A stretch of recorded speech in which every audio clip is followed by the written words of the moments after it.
like compare you to Nazis. They use that word in suit of Nazi that had influence in the Western Hemisphere. So will Iran fall to the people? I propose that we do this in other countries.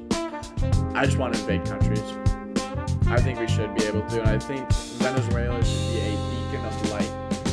Well, the holidays are over, which means that I'm back into making this show, and I'm back into consistently posting about 4 times a week and getting just back into the gist of it.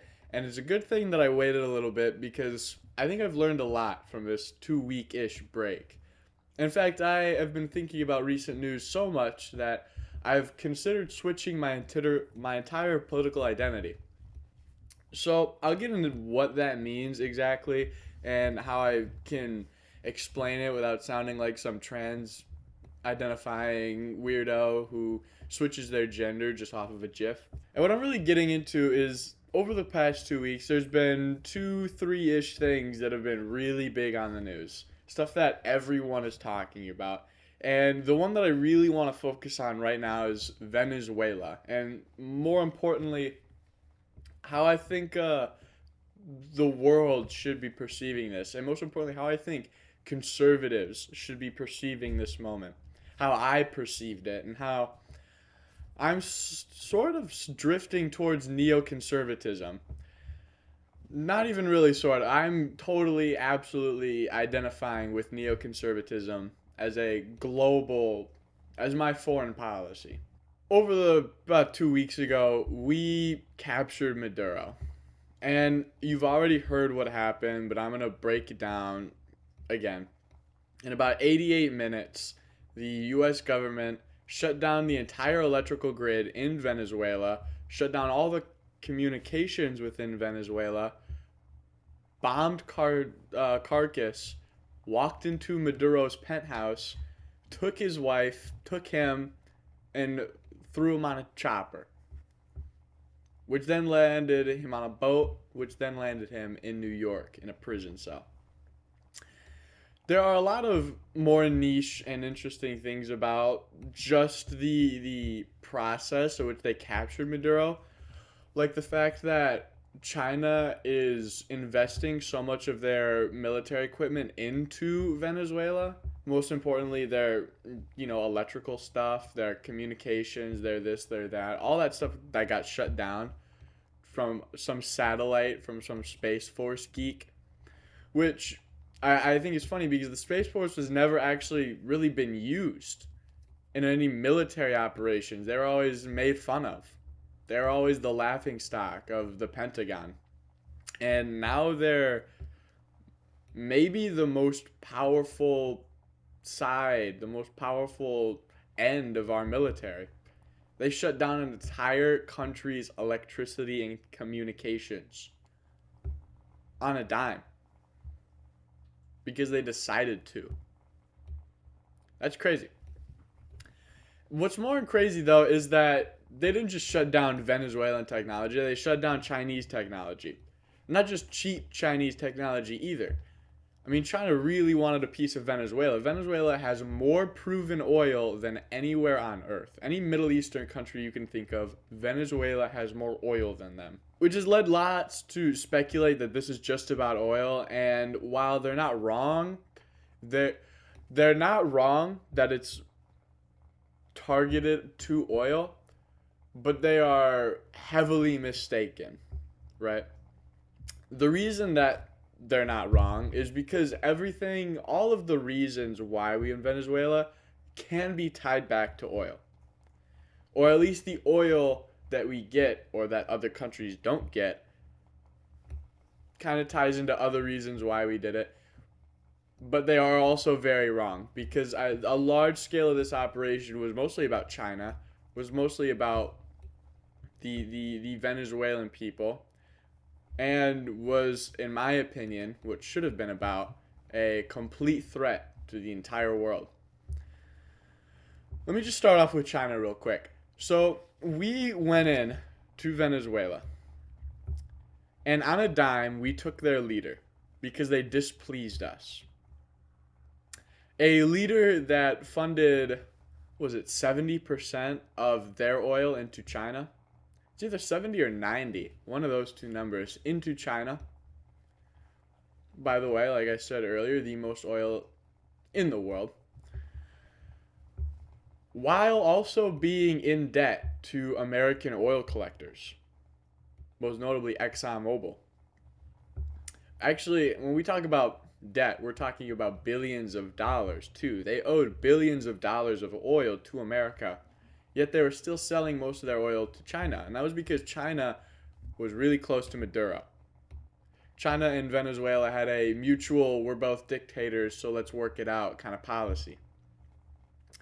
China and Venezuela also had interest because if China and Russia, which by the way, Putin was very close with Maduro, if China and Russia had influence over Venezuela, that means they had influence in the Western Hemisphere, which would be very dangerous. So, in the same aspect that America wants to take over Greenland so then we can have more influence over Europe, China and Russia wanted to take over Venezuela, or at least have influence in Venezuela, so then they could have influence in the Western Hemisphere. So then they could have influence closer to our home in America.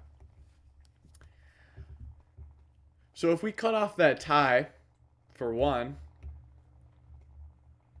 that's part of the reason why we did it.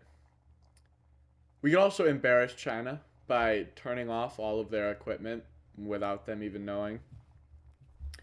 It's another thing to mention that because of this lack of communication between soldiers in Venezuela, not a single American was killed and not a single piece of equipment was damaged. This is also a country at which, when we established that we were sending 4,000 Marines to Venezuela, Maduro activated 4.5 million Venezuelan militia guard. This is a country that had a lot of soldiers backing on it and had a lot of big countries backing it in power and technology. And I know I'm focusing on China right now, but the same could be said for Putin and in Russia, that we just kind of walked in and embarrassed them, which is great. It defeats a trend that we have seen in America over the past couple of years, at which we do the most embarrassing and the most unsuccessful foreign policy, activities. Like when we left Afghanistan in the most embarrassing way possible. It seems like the only time America ever does a successful mission is when they have to kill one guy, one terrorist. And then, like, every couple of years, they get another terrorist. And it's like, oh, well, we did this. It's like, oh, now we killed this terrorist. Good job, guys. They high-five each other, and then they wait another 3 or 4 years to kill another terrorist. But this wasn't like that at all. This was a real successful mission in another country that affected the entire country. We don't see that a whole lot. And now that we're starting to see it, and now that we know we can see it, within 88 minutes, I propose that we do this in other countries. If we capture Maduro on drug charges, which could be another reason why we captured him, if we capture Maduro on drug charges, why don't we also capture the leader of Colombia? Why don't we make a pact with Mexico that says we're just going to walk in and kill the cartel? And if you touch us, we're going to kill you too. Obviously, when I say pact, I mean if the Mexican government wanted to work with the American government, that's where the pact would come in. The American and Mexican government would work together to eliminate the cartel problem, but if they don't want to work together, that's fine. If they don't want to work together, then we'll find a way to earn our repayment. If the Mexican government would want to help, that'd be different. We won't have to seek a repayment. It's kind of a 50-50 operation. But if they don't help us, then we would find a way to get our repayment. But this doesn't have to go just to drug empires in North and South America. This can go to anyone. I mean, think of it like this. We took over a dictator in Venezuela. I feel like that's enough of a good reason to say we went into this other country. Oh, this other country had a dictator. That's why we went in. Oh, okay. Yeah, cool. Wait, why did we go into Venezuela? Oh, because they had a dictator. We wanted to get rid of the dictator. That's enough of a reason for me. So let's go into other countries. Most namely, let's go into Iran, which Iran is already falling on its own. I don't understand why we don't just go help the people finish the job before more people have to die. In Tehran, there are hospitals describing piles of bodies lining up in hospitals. If you don't understand what's going on in Iran, I'll sum it up pretty quickly. The regime is crippling the economy. The Muslim dictatorish regime is crippling the economy. Absolutely mollywopping it. They're hardly selling any oil anymore. And the people are upset about it. They're done. There was a time where Iran was more liking of a Western country than it was what it is now. And they were happier. They were better. That's when Iran was led by the Shah rather than this current regime. And the Shah was the man who led these protests.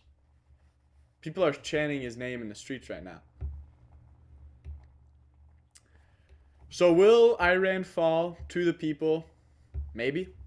I give it 70% yes. So why don't we go in? I mean, we already bombed them once a little while ago. If I had to make a prediction, I do think Trump is going to go into Iran. He's just not saying it because, you got to be secret about these things. You can't just be blasting on TV that you're going to invade them and then be surprised when they expect your invasion.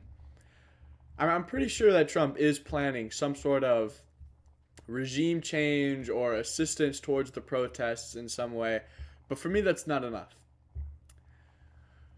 This is where I talk about my new sort of foreign policy idea. Or at least not idea that I came up with, but just a idea that I've started taking a liking to. Other people's idea that I've kind of attached myself to. Namely, let's say we do take over the regime in Iran. We kick out the leader, and now the Iranian people need to look for a new leader.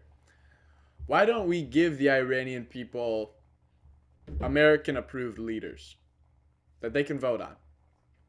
Here are the 5 or 6 voters or politicians that you are allowed to vote for. We saved you from this regime. Now you're going to pay us back, and this is how you do it. By picking a leader that we want. Now, obviously, all these leaders are going to be Iranian, and they're going to be, attuned to the culture. But they're also not going to be dictators. They're also not going to be sympathetic to China. They're also not going to be enemies of Israel. We're going to pick leaders that we want to lead. And this goes into the broader message of, I think we should be the world's police. And you know what? I'm tired of people saying that we shouldn't be the world's police as if that's some new age of civil rights, almost. People say, we shouldn't be the world's police, and they protest it, and they shout it out like it's the new cool thing to say. But I'm sick and tired of hearing that. You know why? Because we should be the world's police. Because if we're not the world's police, who should be? Oh, no one should be the world's police? Yeah, how'd that work? How's that working out? With no one being the world's police, we have Muslim dictators that are killing Christians. We have Chinese communists who are likely to take over Taiwan and therefore the world. We have Russian politicians and Russian dictators who are taking over European countries. We have South American dictators who are smuggling drugs into every country they want to. We have cartels who don't even fit the category of dictator because they are so authoritarian. So how's it been working out? We have countries where the average citizen is making $600 a year, namely Rwanda. So how's it working out, us not having a world police to monitor that and be like, hey, Rwanda, it looks like you suck over there. You don't get to be Rwanda anymore. You can have your culture, you can have your people, but no, your government isn't working. You're getting a new government. Hey, Iran. I know you got this dictatorish regime who's funding people like Al-Shabaab and ISIS and this and that, whose entire goal is to kill Christians and Jews under the banner of Islam. You don't get to be a government anymore. And the new government that replaces you is going to be a American approved one. With that kind of influence, I don't see why we would ever be losing to someone like China. I don't even see why China would ever think to invade Taiwan, especially after Venezuela when we just mollywopped their technology. Which goes into another reason why I think Trump went into Venezuela, which is the way we went into Venezuela and the way we embarrassed China completely deterred any thought of them going into Taiwan. Which goes into a more concerning problem for me, which is no one knew that America had this kind of potential, which could go for China. What kind of potential does China have that they want to just throw out of nowhere when they invade Taiwan? I don't know. But if they don't have anything up their sleeve, then they're not going into Taiwan. It's as simple as that. But being the world police shouldn't be controversial. And I understand why it would be. A golden age of neoconservatism was around 9/11, when we wanted to just go into the Middle East and assert our democracy, right? Except we failed at that, and neoconservatism failed. And therefore, it has turned into a new age slur, where if you're a neoconservatist, you are like a Nazi. These people like compare you to Nazis. They use that word in suit of Nazi to make fun of you, to make fun of me. So, why did it fail? Well, there are two main reasons. One is we got into forever wars. Wars that we didn't have the strength to end. Now, it's debated on why we didn't have the strength to end, whether it was because we weren't sending enough arms or soldiers, whether it was because we didn't want to use our full force because that would have made the American public feel bad for the Iranians, whether it was because this or that. And then it also failed because we lied about why we were going in. And that's probably the most important thing, is that we lied about it.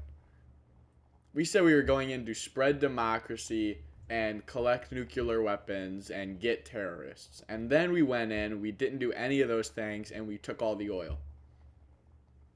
And ever since then, ever since everyone discovered that lie, they kind of attached taking other countries' oil with a negative connotation. Thus, lying, right? And while it is bad to go into other countries and take their oil, I don't see why we can't go into Venezuela and take their oil. Because what is Venezuela doing with it? Because they're not giving it to their people. They're giving it to China, and they're hardly getting it. See, this is where America comes in. America goes in, America drills the oil, and America can decide where that oil goes to. And we can start talking about if neoconservatism is a problem when our government, when our leaders get greedy.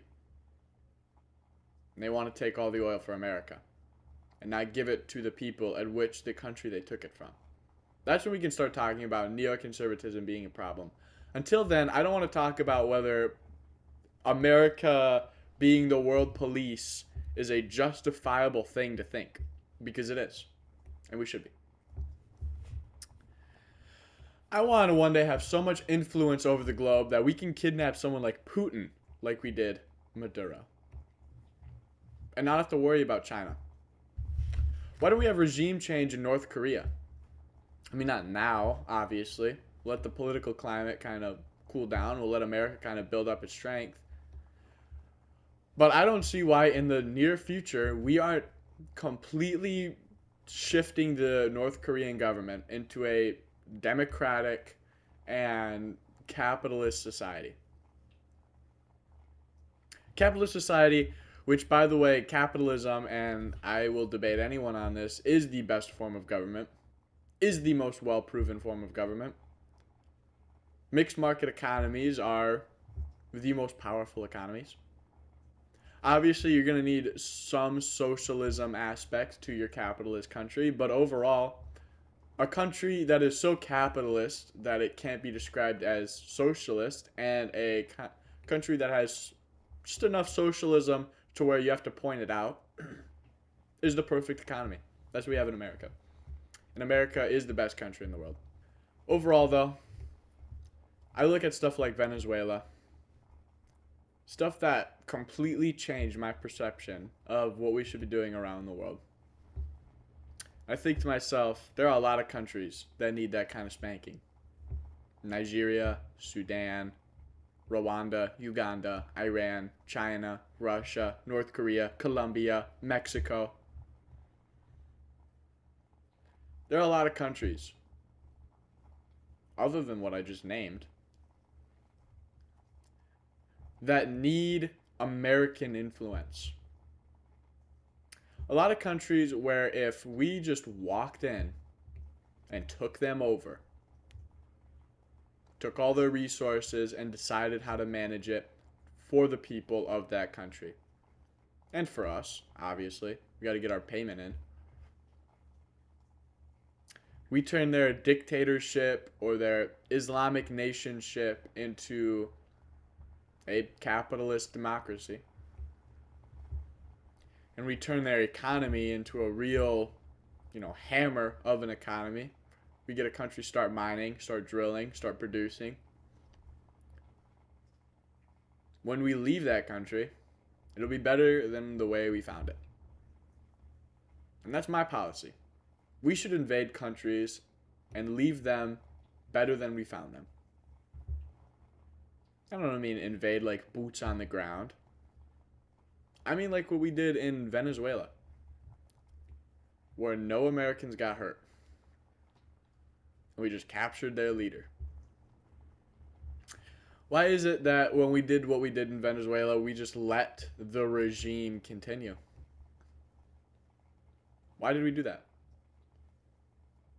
Why didn't we say, we've now captured Maduro and we're replacing him with XX or X, and then the people vote on which one of those people to replace him with?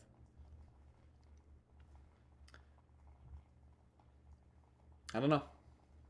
I don't know why we didn't do that. But that kind of goes into another reason why we went into Venezuela.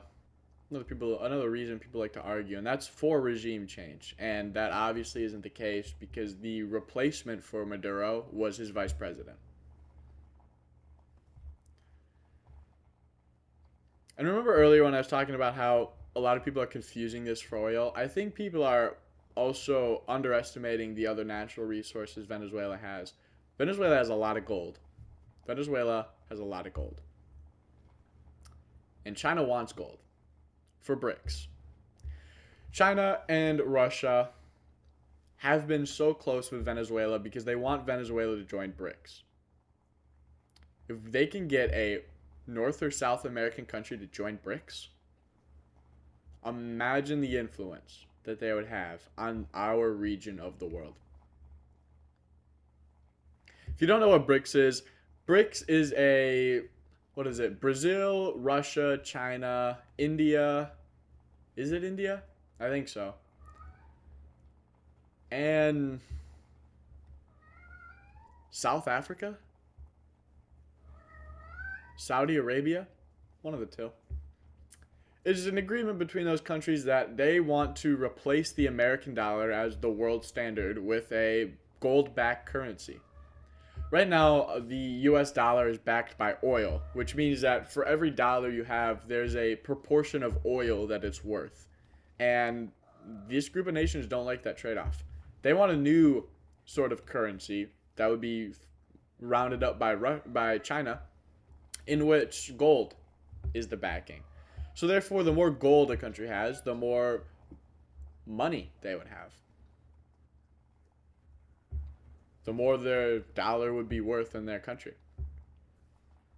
So if they can go into Venezuela, and they can namely get Venezuela to join BRICS, that's another country down. And now think of it like this.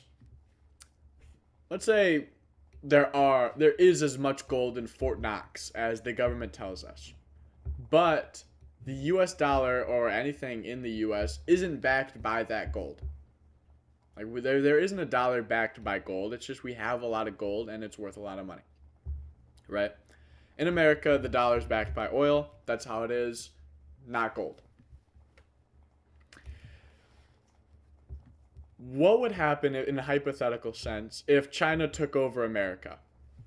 Now that gold would be worth that new BRICS currency, which means that the more BRICS nations join together, the more countries join BRICS, the more gold that is now in this system, in this global system, the bigger percentage of Earth's gold that is now considered backed by this currency. So they were betting that if they could get a ties with Venezuela and they could get their influence with Venezuela, Venezuela's gold would now be considered backed by the dollar. Or not the dollar, but this new Chinese money. How's that working out, BRICS? That's the kind of influence that I want on other countries. Oh, you want to make a new dollar? Oh, you want to take this country's gold so then you can have a more valuable dollar outside of the dollar? No. Sorry. No. Actually, you're going to jail for that. Actually, you're not allowed to be the leader of this country anymore for that. Oh, but the people like the government? Well, I don't. Sorry. It is how it is. With Iran, it's an easy excuse to make. The Iranian people clearly want a new leader. But what happens if you're going into a country like I said earlier, like North Korea, where all of the people glaze Kim Jong-un? Oh, sorry. Too bad. Oh, you like Kim Jong-un? Well, I don't care. Why don't I care? Because I'm the world police. Because I decide. I make the decisions. That's the kind of dialogue I want America to have with other leaders in the world. Like Saudi Arabia. I don't understand why we don't do this in Saudi Arabia. Mostly because, well, in a sense that I do understand because we have good ties with Saudi Arabia. But we all know that the good ties that I'm talking about is Saudi Arabia is using America to influence and build up their own country so then they can sell oil to China. I don't know why we don't go and give them a spanking. Put them on daddy's lap. Give them a spanking. Like we did Venezuela. I don't know why we don't talk harder about Venezuela too. I don't know why we don't look other nation leaders in the eyes and be like, look at what we did in Venezuela. Now you're going to listen to me. I also feel like this could be a good negotiating tactic. Let's say we wanted something out of, I don't know, Nigeria. Or no, Sudan. Let's say we wanted some resource out of Sudan. Which, by the way, it's not bad to say that. Because if we went and got the resource, we'd also be building the infrastructure for Sudan, which isn't getting all of the resources that Sudan has. Sudan has a lot of resources, but because their economy and their government and their way of life is so horrible, they're not getting any of it. So this is what I mean by we're going to take a bunch of resources. We're going to take $100-300 billion worth of resources, and then we're going to leave them with that infrastructure. So then, yeah, in 5 years' time, we took over $300 billion worth of resources, but over a 20-year period, they're going to get $300 billion worth of resources that they wouldn't have otherwise. Back to the point, though. If we want something out of Sudan, why don't we just go take it? Be like, hey, your government wants to kill Christians? You mean our brothers and sisters? You want to kill our brothers and sisters? No more. You're done. It was a good run. Go live on a beach or something.